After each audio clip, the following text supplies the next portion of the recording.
গ্রীষ্মকাল এলেই অনেক মৌসুমি ফলের দেখা পাওয়া যায়। সেগুলোর মধ্যে রয়েছে আম, জাম, কাঁঠাল, লিচু সহ নানা ফল। এই ঋতুতে মানুষ রোদ ও প্রচণ্ড তাপ থেকে বাঁচতে খাদ্যাভ্যাস থেকে শুরু করে পোশাক পরিচ্ছদ সব কিছুতেই প্রয়োজনীয় পরিবর্তন আনে। সেই হিসেবে অন্যান্য ফল বাদ দিয়ে এই ঋতুর ফলও বেছে নেন তারা। এই ফলগুলোর মধ্যে অন্যতম হচ্ছে লিচু। Vitamin B6, C, riboflavin, niacin, phosphorus, magnesium, potassium, ম্যাঙ্গানিজের মতো পুষ্টিগুণে ভরপুর থাকে এই ফল।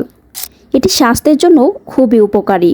এই কারণেই গ্রীষ্মকালে মানুষ এই ফলটি বেশি পছন্দ করে। তবে উপকারী লিচু কখনো কখনো আমাদের জন্য ক্ষতিকারকও হতে পারে।